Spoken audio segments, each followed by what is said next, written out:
You know that tool or that part that you have that needs service, but it's always good enough for just one more? That is my plasma table. And here you can see that it has been severely neglected. We have been cutting out nonstop, but the dross and the debris in this table is gotten to where it is negatively affecting my cleanup time on the parts we're cutting off for the website. So in order to rectify that, I drain the water out of it, let it set for a couple of days so it will be dry, so I'm not working in a soup, and you can tell all of the crap that is in this table that we're having to get out. I do not recommend letting it get this bad because it is an absolute fight getting these slats out so we can get all of this debris out of this.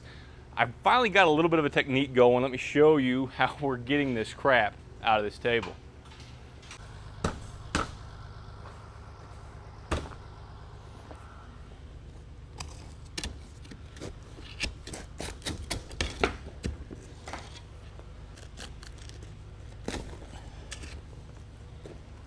And this is the dross and all of the debris that is coming off of this table, and it's coming out in big chunks like this. And this piece right here alone weighs probably maybe 18 or 20 pounds.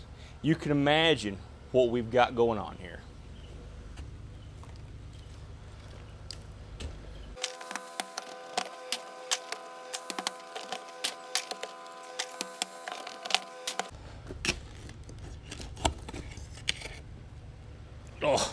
Oh yeah.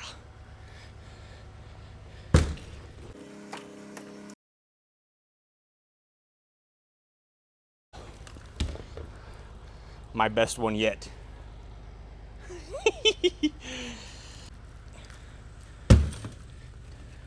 Okay, so we've got the worst of it done.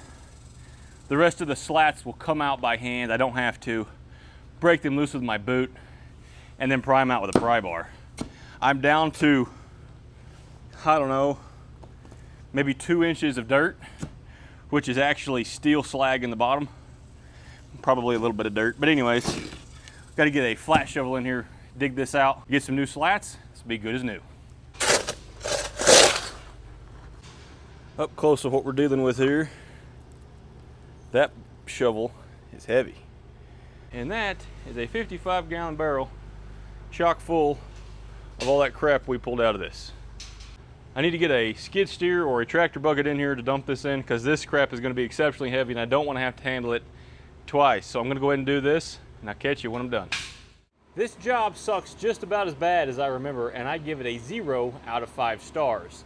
It is definitely hard work. After we got all this shoveled out, it was caked on the bottom of this table, probably a 1/4 inch deep, and we had to take a floor scraper and scrape all of it out. It's been a long time since it's been this clean, and I was able to reuse some of the slats, probably 30% of them. I ran it through my belt sander, turned them upside down, reinstalled them, and the rest of them I replaced. And now we are ready to put water back in this table.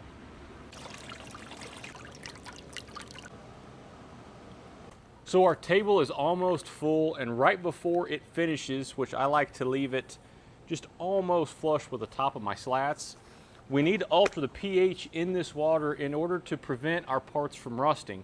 If you are cheap like me and do not want to buy the special fluid that you dump in this, you can do the same thing with a box of borax. This is, I don't know, $4 or $5 at your local Dollar General. And we're going to sprinkle some of this into the water. Now, if you're vain and you do not want people to know that you are cheap, we can dye the water a color in order to make them think that we put the expensive crap in it to do the same thing that our borax just did. Today, we're doing green.